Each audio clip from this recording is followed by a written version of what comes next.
What up, family? It's boy Dash on the Mary Lee. It's 9 o'clock a.m. Showtime. Just turned 9:01. Wednesday, October 22nd, 2025. 49% on my phone. Let me kick it with y'all for about 10 minutes. I've got my little, my Mr. Rogers neighborhood sweater on because the neighborhood has changed in my city, Chicago. It used to be Chocolate City. Now it's Weirdo City. Anybody can come and just do whatever, and nobody says anything because the ones that came up with me and out for me, like Michael Jordan, Oprah Winfrey, probably you, viewer, anybody that's definitely over 50, you understand what I'm saying? And some young people, yeah, you new millenniums and YNs, y'all still coming up off of me and eating off of me. And you're training people. See what they do? They train people. The game, because I'm the game, right? You understand what I'm saying?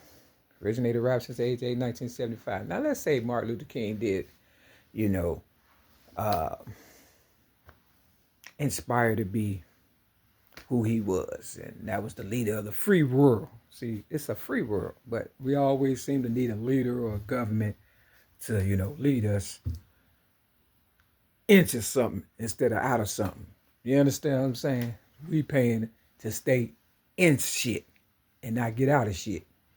We paying for our own demise. So let's say that Martin Luther King, was the leader of the free world and stuff, and they gave him the bad end of the stick or whatever. And let's say he was an upright person. We all know that, we all pretty much was handed the same mess, generational curse, lie, or whatever the case may be. Let's say he bought into the lie and didn't know it. Like a lot of us probably didn't. Why? Because if you tell a lie long enough, it become the truth. And people will tell it in your face. And, you'll swear up and down, it was the truth. And then you tell it to your children or your friends or whoever the case may be. And, that's what niggas run with. And that's why people be like, oh, this what we on? You understand what I'm saying? No, we ain't on that. I'm on telling the truth. My saying is, and it's an original, I'd rather die telling the truth than living a lie. You understand what I'm saying? Because at least with telling the truth, you have one truth to tell. That's it. And once you find out that it might be some lies sprinkled on it, you can at least expose the lies to the people who lied to you. You understand what I'm saying? And tell the truth. And they won't be able to refute it. You understand what I'm saying? Real talk. They won't be able to deny it. But a lie, when it comes to people lying, they got to tear down stuff, rename stuff, this, that, and that. And you might say that about the truth also, that was a lie. You understand what I'm saying? But if the lie is the truth, and the truth is the truth, ain't nothing to change. So why change the truth to a lie? My name is Mary Lee Davis, a.k.a. Mary Mack. That's the truth. Originated rap since the age of 1975. Now, people see you coming up, and they miss their calling.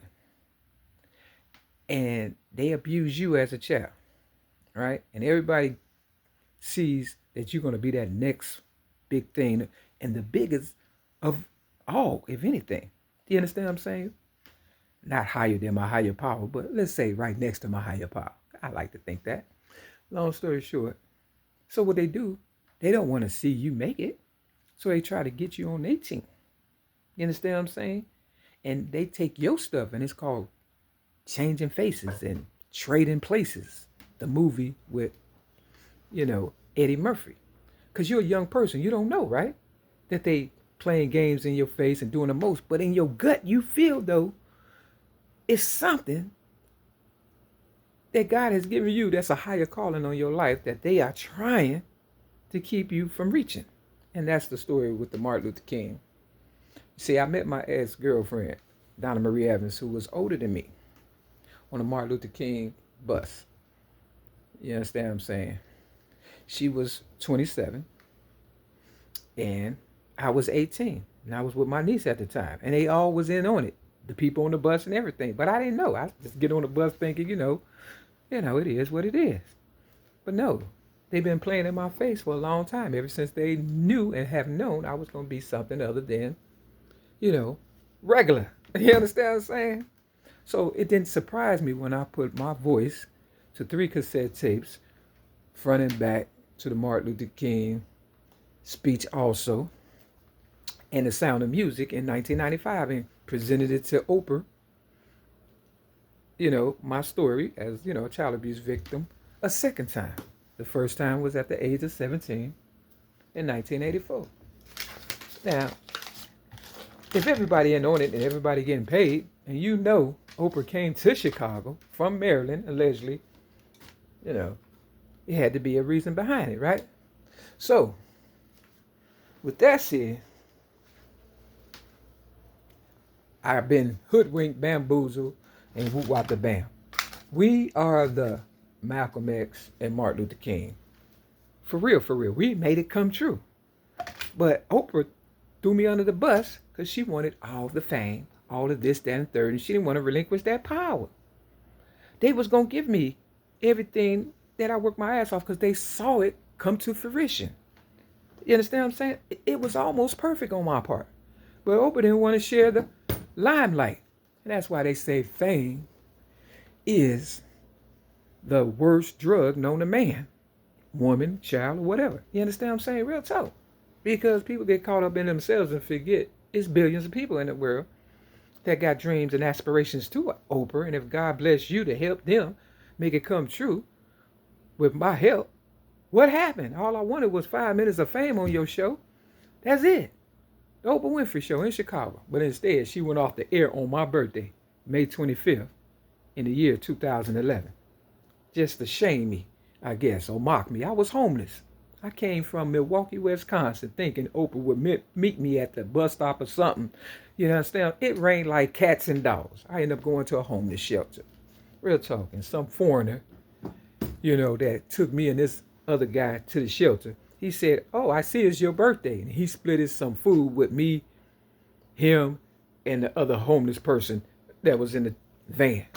That was my birthday in 2011 when Oprah Winfrey was saying goodbye to Chicago and everybody who helped her get her billions. Imagine that. I only wanted $2 million tax-free in 1995. I didn't realize at the time she was worth almost $500 million.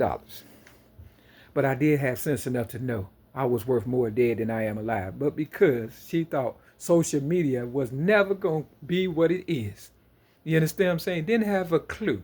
Guess who helped social media come to its fruition? Me, with my first ever YouTube video, Mary Mack versus the Fat Black Oprah Winfrey, and that I posted November of 2007. But yet and still, I won't get a like for all the ones who are out there getting money for their videos, which I do not. You understand what I'm saying? Because if Oprah is the queen of social media, she ain't trying to help me, right?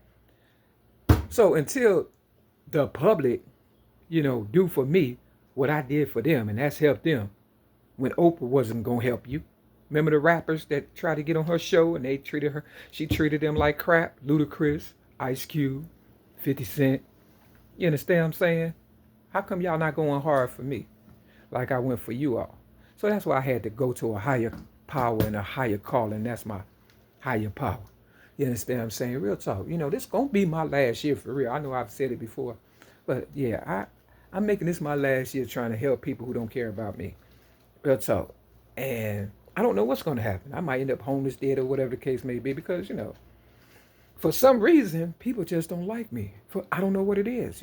I'm very versatile and I try to reach all walks of life with my multiple personalities, if that's what you want to call it, which ain't nothing but me jumping in and out of different characters as if, I was Martin Lawrence. You understand what I'm saying? Same old. But my real character is this right here, trying to be understanding. You understand what I'm saying? Trying to get people to see the real me besides what they fear or want me to be when it comes to them. Because most people just want to come around me and get their 5 minutes of fame and stuff for real. And I'm like, I gave you social media. You should be, getting your own fame now. Don't use me. I haven't even made it. You understand what I'm saying? And it's been ever since I was 6 years old, 1973. And definitely ever since I was 17 in 1984 when I gave up for my child abuse rap at the age of 17 in 1984. And people know it to be true. So did Martin steal my dream and, made it his own, and that's the secret everybody trying to keep? And Oprah 9/11 kept the ball rolling because they didn't want an orphan to upstage them. Is that the case? I'm just asking. This is the 13th. There would be no Color Purple without me. This is the 11th. Whoopi Goldberg is November the 13th. This is the white ball. And this is the 2. Somebody robbed me. And I think we all know who did it. Step your game up. Peace.